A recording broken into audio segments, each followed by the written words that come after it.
Everyone's gone through this at one point in their life. You start off as friends, or co-workers, or classmates, or even complete strangers, and you slowly start to fall for them. But the question remains, how do they feel about you? Sometimes the signs conflict, and you're confused whether it's worth pursuing or not. Everyone's afraid of rejection, so before you speak up and get your heart broken, watch for the signs. Here's some surefire ways to tell that your latest infatuation does not feel the same. 1. They compare you to their siblings. They've told you that you're like a brother or sister to them. Unless they're implying some incest fetish, it's a good chance they're saying that they really do care about you and trust you, but don't want to do the nasty with you. 2. They aren't responsive to your advances. If you've bundled up the nerve to ask them out, and their response is, "Sure, who else is going?" that's a low blow. They don't even realize that you're asking them out, and if they were equally interested, they'd have no problem or qualifier with this.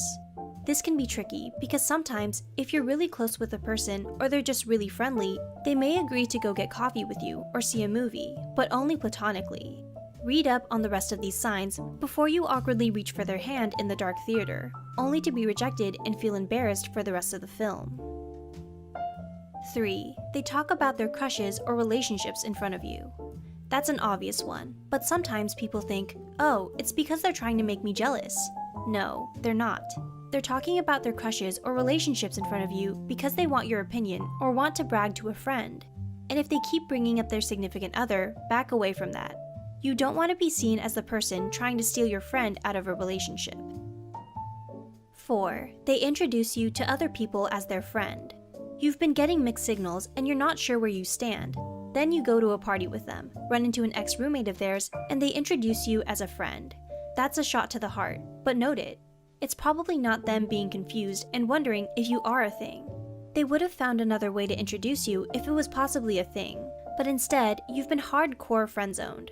Don't let your pain show too much though. Their ex-roommate might be down.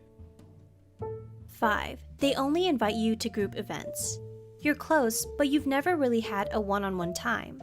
Then, they ask you to see the new Marvel movie that just came out. Only when they show up at your house in their mom's minivan, all your other friends are in it too. Still, can't hurt to try to sit next to them in the dark theater. Indulge your infatuation for a bit longer. 6. They're always busy when you want to do something. Some people like to be discreet about rejection. Instead of outright saying no, they'll say they wish they could, but they're busy. They'll always come up with excuses. At this point, I'd even consider if they're worth being your friend, because after a while, it's just plain rude. 7. They ask you for relationship advice. When a friend asks for your advice on another they find attractive, they probably don't want to get with you. It's not a jealousy ploy either, it's just that they see you as a therapist type, or the friend they can always confide in and rely on. You're the dependable one, who will never let them down, not the sexy one they're dying to get with. Sorry. 8. They only go to you when they need you.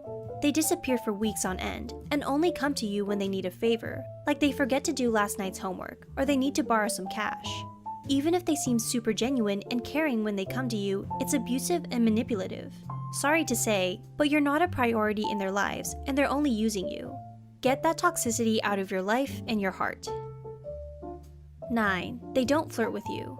Pay attention to their body language whenever you hang out. Do they make eye contact? Do they laugh and smile at your jokes? Are they not shy to sit very close to you? If they're not physically or subconsciously into you, you're probably not a romantic priority in their minds. 10. They don't dress up when going out with you. No matter what, people will always dress to impress, especially if they're going on a date with someone they like.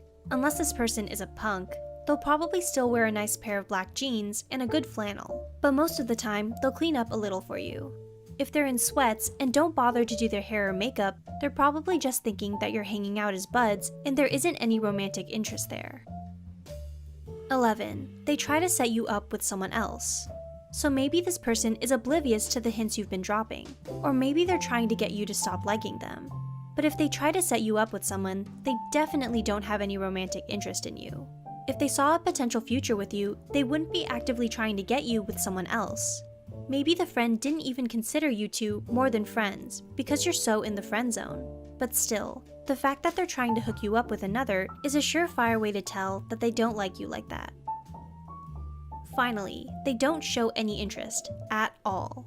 You tried asking them out, and they either were too busy or just flat out refused. A no means no, and you've got to respect their decision. If they continuously refuse to hang out with you, or talk to you, or have any contact with you, don't push it. There's no use in waiting for them to come around. Don't waste your time on someone who won't even look your way. You deserve better.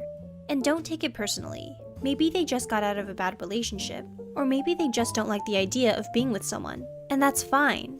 Not everyone's going to like you. There's plenty of fish in the sea, and I can promise you that you'll find a good catch one day. But this one, you might as well throw back in the ocean.